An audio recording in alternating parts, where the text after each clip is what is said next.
El día de hoy les vengo a hablar sobre esteganografía.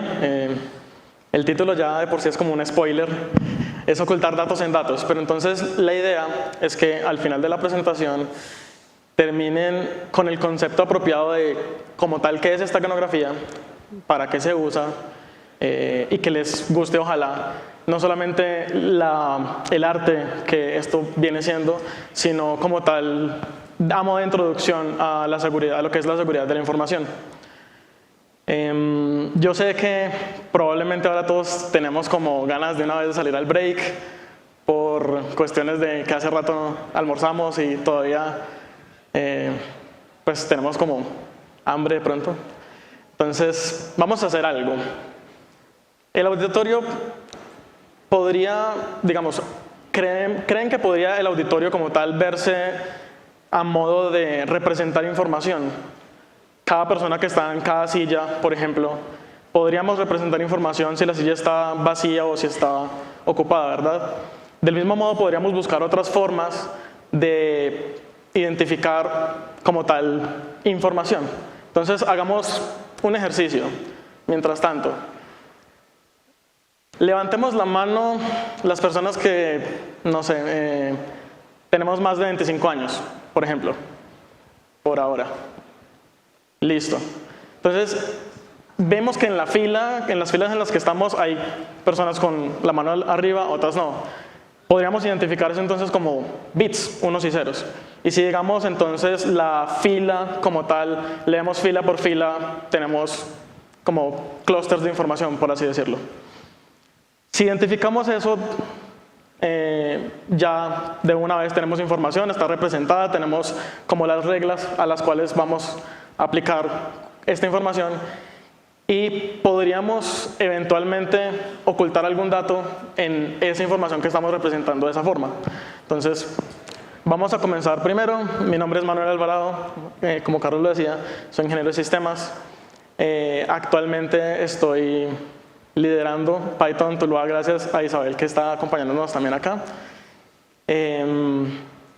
Hace rato la verdad es que hemos estado como en otros proyectos, en otras cosas, entonces estamos tratando de retomar nuevamente la comunidad en Tuluá. Soy magíster en seguridad de la información y bueno, vengo a hablarles entonces de lo que viene siendo esto.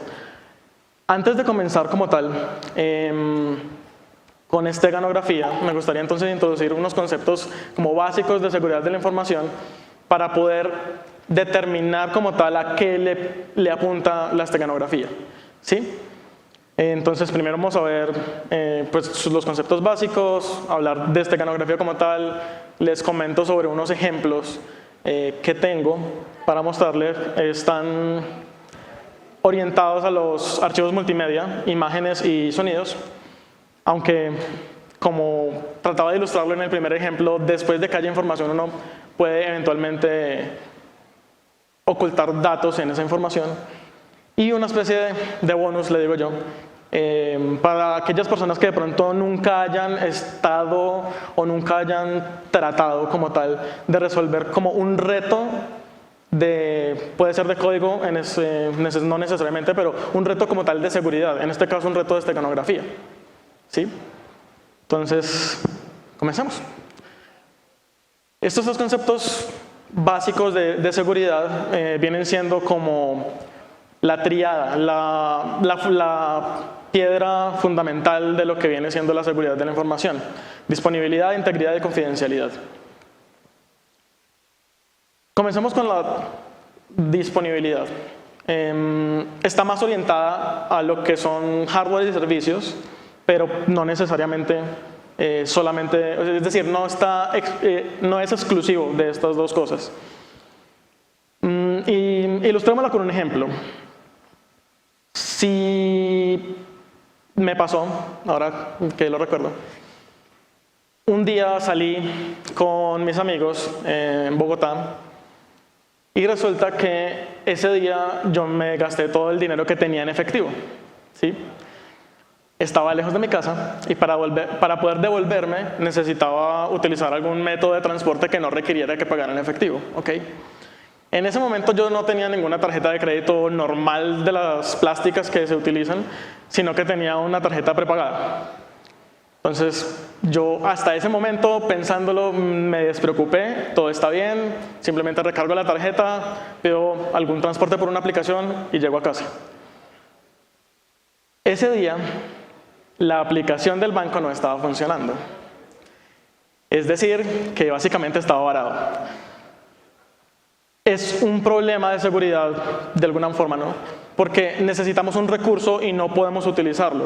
No necesariamente en este ejemplo, pero en cualquier recurso que deba estar disponible en el momento en que tiene que estar disponible y no está disponible, no hay servicio, no hay recurso, ¿verdad? Integridad. La integridad viene siendo básicamente que solamente los usuarios o los otros recursos autorizados pueden modificar un recurso y solamente en las formas en las que se les permita hacerlo, ¿verdad? En este caso, pongamos, por ejemplo, aquí en Colombia hay un juego infantil que probablemente todos hayamos jugado, que se llama el teléfono roto. Y me sirve de una vez para ilustrar o para comenzar también con los conceptos de comunicación.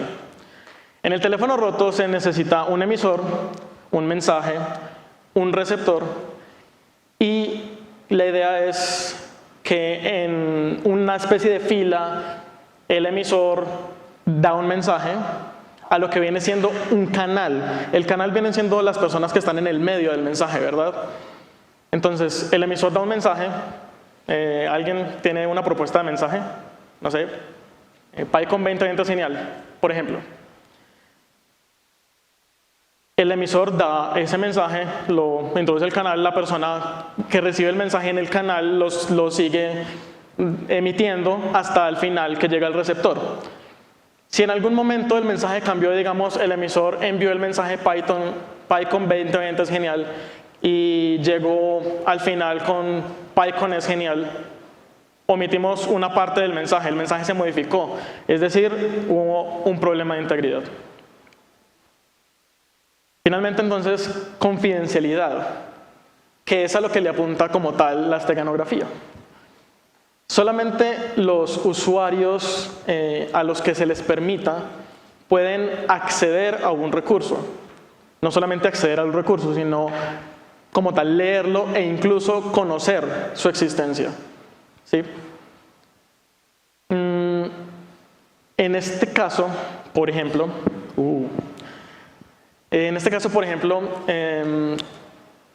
¿cuántas personas aquí creen que el documento de identidad debe ser un número, un documento confidencial? Bastantes, aunque muchos no levantaron la mano también. Muy bien. Entonces, resulta que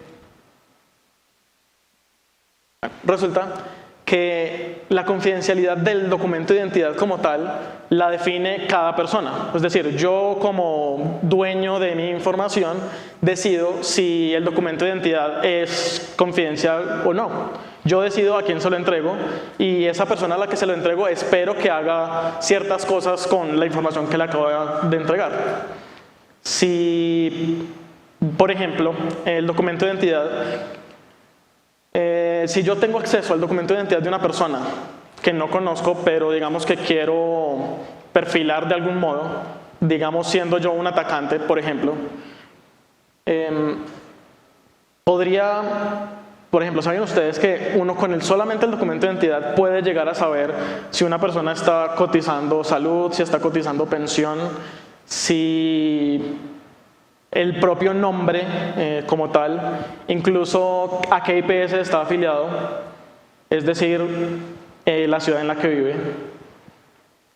Hasta hace un tiempo, porque la verdad hace mucho no lo he vuelto a revisar, uno podía incluso saber cuál era el valor de la cotización en pensión y en salud, lo que básicamente quiere decir que uno podría estimar más o menos los ingresos que esa persona tenía.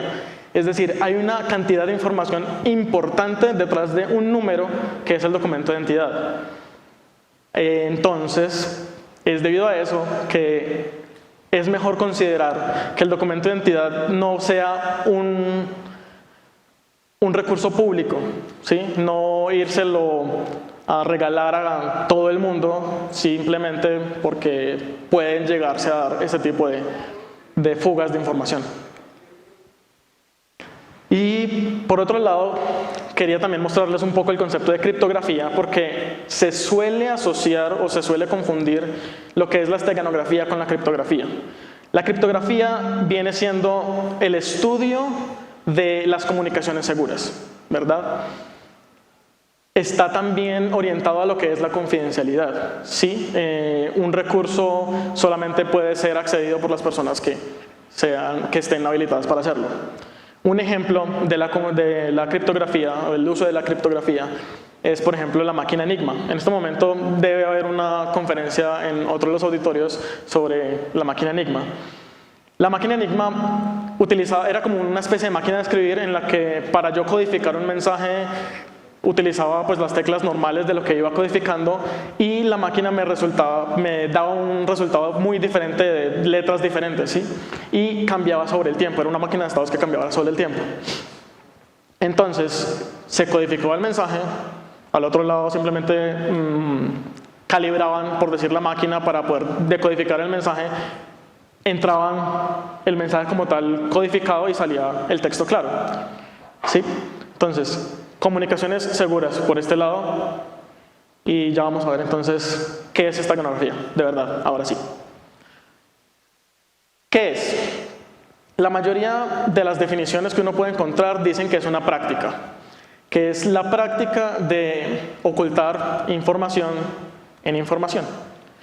Pero el concepto con el que yo más estoy de acuerdo es que es un arte, que es el arte de ocultar información en información.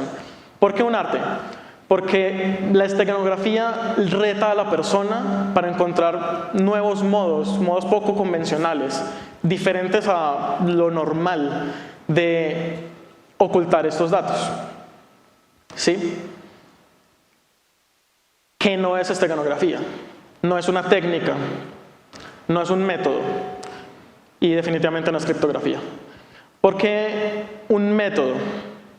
Algunas personas podrían definirlo como un método, pero resulta que un método tiene pasos, ¿sí? Y siempre se hace de la misma forma. Hay paso 1, paso 2, paso 3, y si te saltas uno de los pasos, el método o está incompleto o no funciona. Una técnica, de pronto por el lado de las técnicas puede funcionar mejor, por el hecho de que las técnicas también no solamente se aplican a la ciencia, sino que también se aplican al arte. Pero las técnicas están como ligadas también a procedimientos, ¿sí? Y digamos, a ciertos parámetros. Mientras que la esteganografía como tal, como el arte como tal de ocultar los datos en los datos, termina abriendo un mundo de posibilidades a la hora de como tal ocultar estos datos. Y aquí es donde entran entonces los ejemplos que les quiero enseñar el día de hoy. Bueno, es principalmente entonces hacer la diferencia entre criptografía y esteganografía. Criptografía, la ciencia que se encarga de estudiar las comunicaciones seguras, es decir, asegurar por completo el mensaje. Pensemos en la criptografía como una especie de caja negra en la que yo como emisor meto mi mensaje, le doy la caja o mando a transportar la caja hacia el receptor sabe la forma de abrir esta caja y llega el mensaje y lee el mensaje. Y veamos la esteganografía, no es una caja necesariamente negra, la esteganografía puede ser cualquier cosa. Normalmente los canales en los que por definición la esteganografía utiliza canales públicos, ¿sí? Es decir, información que está completamente pública, no hay necesidad no hay un algo que la oculte. Por ejemplo, un auditorio, como veíamos al principio. Entonces, ¿en dónde se puede encontrar esteganografía? En realidad, yo diría que en todas partes, pero estos son como ejemplos en los que podemos encontrar digitalmente. Texto, sistemas operativos, sistemas de archivos, hardware y protocolos de comunicación, archivos multimedia, etc. Mis ejemplos están más orientados a lo que son archivos multimedia y es lo que vamos a ver con Python. Antes de empezar con los ejemplos, entonces miremos con los ejemplos de multimedia, miremos que, por ejemplo, se puede utilizar con textos, ¿sí? En este texto es un mensaje real que fue interceptado por los aliados en la Segunda Guerra Mundial. El texto como tal no dice mucho. No, es decir, si uno lo lee, no tiene como mucho sentido. Apparently Neutral's protest is truly discounted and ignored. Eastman hard hit. Blockade issue affects pretext for embargo on byproducts. Ejecting suits and vegetable oils. No tiene mucho sentido, ¿verdad? Ni siquiera traduciéndolo al español. Tomando la segunda letra de cada palabra, obtenemos un mensaje. Pershing sells from New York, June the 1st. Y ese era el mensaje como tal que estaba oculto en todas estas palabras que al final no tenían como mucho sentido. Entonces, entrando en materia, en archivos multimedia, audio e imágenes. En el caso de las imágenes es mucho más fácil utilizar esteganografía o hacer esteganografía en los archivos .png, porque estos normalmente no se comprimen, o sea, al momento de transportarlos se tratan diferente, digamos. Y con los de audio es mucho más fácil utilizar los archivos .midi. ¿Por qué? Porque los archivos .midi utilizan canales para almacenar la información. Todos los archivos .midi tienen 16 canales y normalmente se utilizan unos 3 a lo más para, digamos, el sonido del canal de la derecha, el canal de la izquierda y el canal que define qué tipo de instrumento se está reproduciendo. Casi siempre es el piano. Para ocultar datos entonces en imágenes utilizamos una técnica que se llama LSB, el bit menos significativo. O esa es una de las formas que se puede utilizar, ¿sí? ¿Qué técnica es esta? Cada imagen es básicamente una matriz de píxeles. Como una matriz de píxeles, ya entonces tenemos definido nuestro canal. Cada píxel también tiene una información. Tiene 3 valores para 3 colores distintos: rojo, verde y azul, RGB. Cada uno de estos píxeles se puede representar en binario, ¿sí? Entonces, por ejemplo, aquí tenemos una posible combinación de 2 píxeles, RGB, 132, 134 y 137 originalmente. Lo que quiere decir que terminan, pues su representación en bits, en binario sería la que está como tal en la pantalla. Y el segundo píxel, 141, 121 y 101. Digamos que queremos codificar en estos 2 píxeles un mensaje, pues en este caso corto, que sería el mensaje 110-101. Lo que hacemos entonces es utilizar el último bit de cada color para cambiarlo, o no necesariamente cambiarlo, pero para que el bit menos significativo de cada color en estos píxeles tenga o adquiera el valor que nosotros necesitamos que tenga. Es decir, de 132, 134 y 137 pasamos a 133, 135 y 136. Las pantallas, o más bien, esta representación de los colores nos da una combinación de más o menos 16.000 colores, lo que quiere decir que a nosotros como humanos, al momento de ver el píxel, ambos píxeles, las diferencias, no lo vamos a notar. Los humanos no detectamos 16.000 millones de colores, ¿verdad? Entonces, al momento de ver una imagen que tenga información guardada en los píxeles, digamos, no vamos a detectar que hay o no hay un mensaje allí escrito. Por ejemplo, aquí tenemos un Mario original y un Mario con el mensaje Hola Mundo. El mensaje en realidad es muy corto, como podíamos ver, por bits. En realidad no pasaría de la primera línea de la matriz de la imagen. Pero entonces no solamente podríamos meter texto en una imagen, sino que podríamos meter archivos, cualquier archivo básicamente porque todo lo podemos pasar a binario. En este caso, entonces tenemos a Luigi, el original y la copia. El Luigi de su izquierda viene teniendo un archivo oculto, ¿sí? Un archivo de unos 2 megas. En realidad, para este ejemplo tuve que utilizar una imagen bastante grande porque para poder guardar una información dentro de utilizando esta técnica, porque esa sí ya sería la técnica, el bit menos significativo, estamos limitados por el tamaño de la imagen. Esta es la forma fácil. Son solamente 3 líneas de código, es la forma fácil, pero no es la mejor forma o no es la forma de tener el control sobre qué es lo que estamos guardando en las imágenes. Este es el código como tal que utilizaría la técnica del bit menos significativo para poder guardar entonces archivos dentro de una imagen. En este caso es solamente para guardar texto, ¿sí? Y este vendría siendo el código para retomar o capturar el mensaje que habíamos guardado. Entonces, miremos cómo funciona. Aquí tengo entonces preparado los archivos de código con una imagen como tal. ¿Algún mensaje que quiera que guardemos en este momento? El archivo y el mensaje. Con la mayúscula. Python 2020. ¿Listo? La imagen está codificada. Esto nos crea un nuevo archivo. Ok. Listo, ahora sí. ¿Se ve muy pequeño? ¿Mejor? Listo.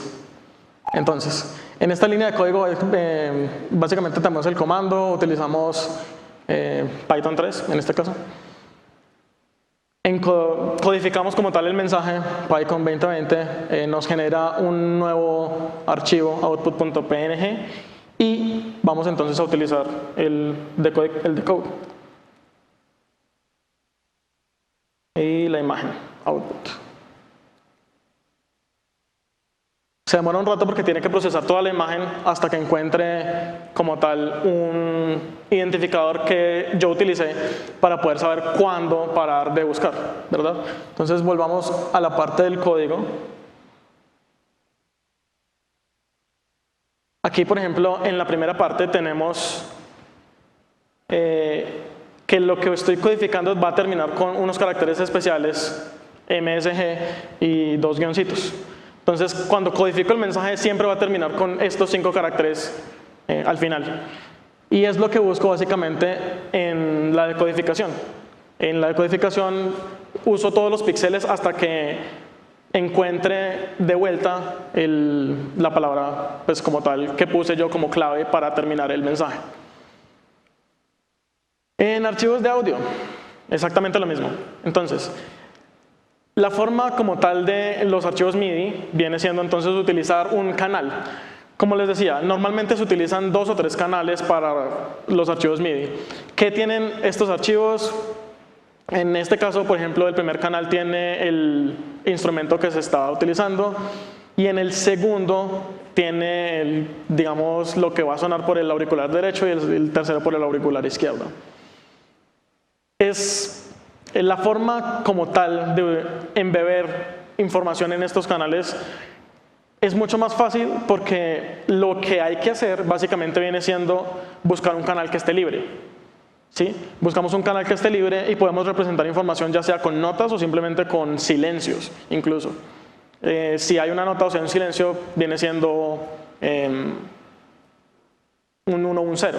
Ahora, lo bueno de este caso es que a las notas no necesariamente les tenemos que poner volumen, ¿sí? Puede ser volumen 0, es decir, que cuando escuchemos el audio original y el modificado no va a haber ninguna forma de percibir tampoco que hay algo ahí en ese audio, ¿sí? Y este vendría siendo como la forma de codificarlo.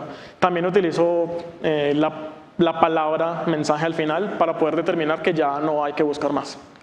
Listo, y entonces tenemos el mario.theme. De hecho, reproduzcámoslo de una vez, que deberíamos poder escucharlo. GarageBand. Ah, no suena. Cool. Ok. Bueno, difícil en este caso entonces. Volvamos a las diapositivas. Bueno, difícil para este ejemplo. El caso es el audio como tal, el original, al momento de reproducirlo y embeber el mensaje, va a sonar exactamente igual. En este caso, bueno, tampoco va a sonar. Esta es la forma, digamos, normal en la que los reproductores de audio convencionales nos muestran cómo se ve, digamos, la forma visual en la que los reproductores nos muestran los archivos de audio, ¿verdad? Barritas. Y a medida que el audio va reproduciéndose, las barritas se mueven. Hay muchas formas también de embeber entonces archivos en otros tipos de audio. Este, por ejemplo, era un MP3. No sonó. Bueno, el audio sonaba muy raro, por así decirlo. Era algo que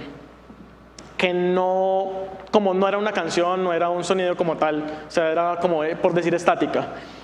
Y el archivo de audio básicamente tiene esta imagen. Entonces también podemos embeber imágenes en archivos de audio como tal. Pero en este caso, a pesar de que es un medio público, sí nos vamos a dar cuenta que hay algo raro al momento en que suene pues, lo que representaría la imagen como tal. ¿Sí? A ver. Ese es el sonido entonces de esta imagen del meme del gordo friki. Entonces intentemos con el de Mario.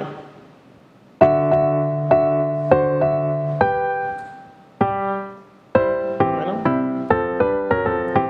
este es el original. Vamos a cerrarlo. Ya tenemos entonces aquí los archivos. Vamos a codificar nuevamente. En este caso utilicé Python 2. Encode el archivo y el mensaje. Era PyCon 2020, ¿cierto? Listo, el mensaje está codificado. Ahora podemos ver también que se puede decodificar normal. El archivo debe haberse creado también. Mario Theme copia. Muy bien. Entonces, ahora sí. El mensaje es PyCon 2020. En este caso, yo lo que hice fue utilizar o pasar todos los caracteres a mayúsculas para poder ahorrarme como trabajo, digamos, al momento de guardar como tal las notas, porque las voy a representar en ASCII, en el código pues como tal que hay. Y pues listo, me generó la copia entonces de Mario Theme. Abramos Mario Theme y reproduzcamos cómo se oye. Mario copia.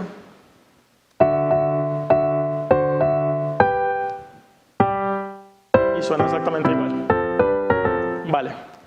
Entonces, finalmente lo que les quería mostrar era para las personas como tal que de pronto quieran adentrarse en lo que es la seguridad de la información y en los retos de seguridad de la información, especialmente en esteganografía, porque básicamente cuando por ejemplo uno empieza a participar en CTFs, uno empieza, en Capture the Flag, CTFs, captura la bandera, retos de seguridad viene como a encontrar afinidades que uno de pronto no sabía que tenía. ¿Sí? En mi caso, cuando comencé a participar en este tipo de eventos, me di cuenta que tenía como afinidad para la esteganografía, para ocultar y saber, digamos, que habían datos ocultos en archivos o cosas así.